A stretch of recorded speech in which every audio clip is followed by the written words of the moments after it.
What about the little girl? I couldn't help asking. Xixian glanced at me. Her? Already sold to the next village. We'll deliver tomorrow. I fell silent. LS warmly hosted us. But after 2 bites, hearing screams from the house, I couldn't swallow. To avoid Ken's suspicion, I forced food down. Suddenly, LS said, Xixian, you know our village's bed pressing rule. The ones delivering must press the bed. What do you think? I'd never heard of this bed pressing rule. Looking up, I saw the bachelor's face sour, clearly unhappy. Xixian glanced at SN and H, then at me, smirking. I know the rule, not my first time. But per tradition, whoever ties the person presses the bed. This woman was brought by my brother Dijiang, so he'll do it. Great. LS beamed at me.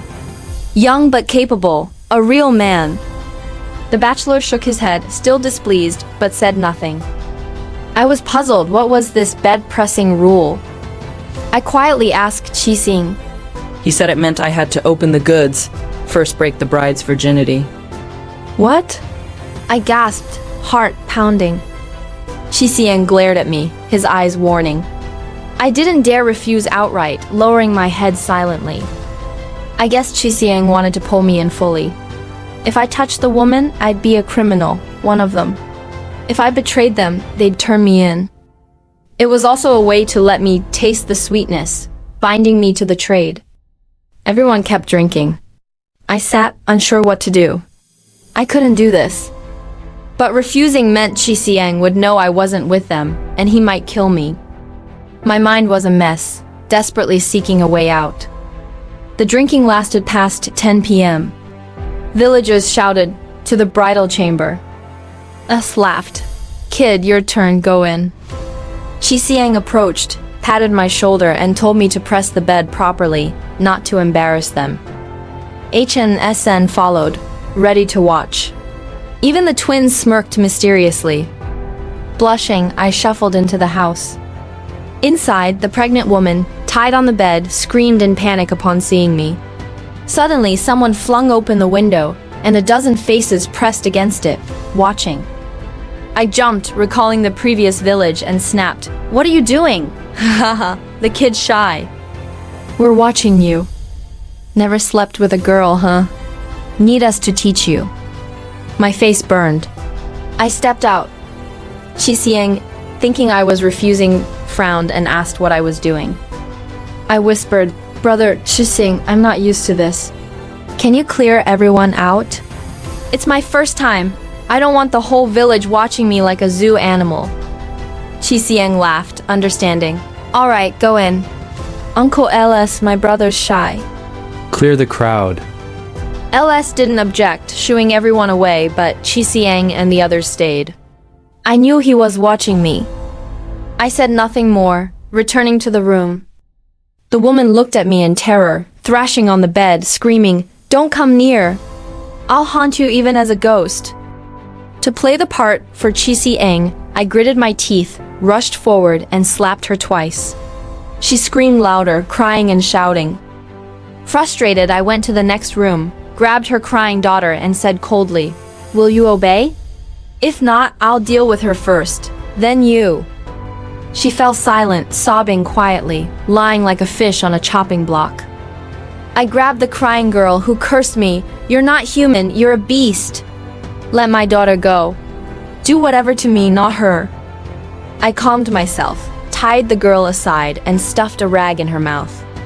Xixian and SN, listening outside, laughed. Xixian said, "This kid's got tricks," using the girl to control her. SN chuckled. Didn't expect him to be crueler than me. I checked carefully. The paper walls were intact, the wooden door secure, and kept acting. Approaching the woman, seeing her only crying without resisting, I leaned to her ear and whispered, "I won't hurt you or your daughter.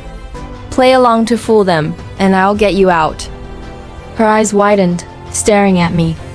Knowing she didn't trust me, I gritted my teeth. I was forced into this. "I don't want to do this evil. We'll escape, but you must follow me and make noise." "What noise?" she asked. I hesitated, whispering, "Like what you and your husband do at night." She blushed, likely seeing no reason for me to lie. She made a few sounds. I cringed, rushing to slap her again, making her scream in fear. I said, if you want to escape with your daughter, cooperate. To guard against Qi bursting in, I pulled the new red blanket over us, mimicking scenes I'd seen in movies. This time she played along loudly as I wanted. We kept it up, me sweating coldly from fear and nerves. When done, I pretended to step out. Qi and the others were still there, laughing and asking how it felt. I forced a smile, wiping sweat, saying nothing. H suddenly said, "Let me try." Damn, listening made me restless. I panicked, blocking him. H glared. "What's your deal?" Nervous, I whispered, "Brother H, let me rest. I want another go." Qi, stunned, burst out laughing, cursing. "This kid's tasted it and wants to hog it." "But fine, you're young, full of energy, wanting a few more rounds is normal. Next time, share with the brothers." I forced a laugh. "Thanks, brother Qi." H, annoyed, cursed me but relented for Kung's sake. Qi and the others looked at me, chuckling, clearly wanting a turn but holding back for me. Village rules meant the wedding feast was the next night, when the hellish scenes would repeat. I sighed in relief, waiting until past 1 a.m. When the village was silent, I confirmed Qi and the others were asleep, then returned to the room. The woman was awake, staring tensely. Her daughter, exhausted, slept in a corner. I quickly untied her, whispering, "They're asleep. Wake your daughter. Let's go." She thanked me profusely, rushing to rouse the girl. The girl woke, scared and hungry, still dazed. The woman soothed her, then took her hand, following me. I had them trail behind while I scouted ahead. From the previous capture, I knew the village gate was guarded. Fortunately, I had studied the terrain before entering. Surrounded by forest, denser than the last village, the trucks were parked miles away. The south gate was the main entrance, but not the only path. Other directions were thick with forest and steep slopes, rarely used. To escape, I ignored the danger, leading them east through the forest. I supported the woman. Driven to escape this hell, they pushed on, making things smoother. By dawn, we reached the mountain's base. Their feet bled from sharp rocks, having ditched ill-fitting stolen shoes. Despite the pain, they didn't complain, especially the pregnant woman, enduring with her large belly. Nearing the trucks, less than 100 meters away, I heard shouts behind us. Turning, I saw the bachelor, carrying bottles of strong liquor bought from the market outside. I hadn't expected him to stay up all night, excitedly buying wedding supplies at dawn. "Damn it, come back. They're escaping," he yelled. I pulled them, running desperately. The rough mountain path made us stumble. Luckily, we'd left the village before they noticed, or we'd have been caught. But the woman, dragging her daughter, was too slow. At this rate, we'd all be caught. Angry villagers' curses grew closer. Panicked, I asked, "Can you drive a truck?" Surprisingly, she said she could. I said, "Run to the trucks. The red one has keys in it. Drive it. I'll lure them away."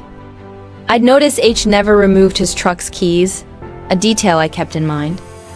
She asked, worried, "What about you?" I replied, "I'll manage. Saving you two is better than all three getting caught. Drive north, not south, it's too remote. Find the police." When I decided to save them, I'd prepared for this. Nothing's perfect, I just wanted a clear conscience to do what's right, or I'd live in regret forever. She looked at me with an indescribable expression, then knelt with her daughter, saying, "I'm Lan Tronglan. This kindness I'll never forget. If I escape, I'll find a way to save you." Time was tight. I helped them up, urging them to run. I stayed, waiting for the pursuers to draw their attention. Soon the mob charged. I dove into the forest, shouting when they neared. Someone heard, pointing, "They're in there." They rushed in. I ran blindly, unfamiliar with the forest, stumbling over roots. The mob closed in, their shadows visible. But a half hour had passed. Lan and her daughter likely reached the truck. If they drove off, the villagers couldn't catch up. Knowing escape was unlikely, I kept running to buy them time. Eventually, they caught me. Surrounded, they saw only me, no Lan or daughter, and raged. Where are they? I stayed silent. Realizing I tricked them, they beat me mercilessly. Exhausted from running, I knew I was done. I stopped resisting, curling up, letting them hit. They didn't kill me, just beat me, then tied and dragged me back to the village. Xixiang and LS sat in the house. I was forced to kneel. LS, furious, pointed and cursed at me.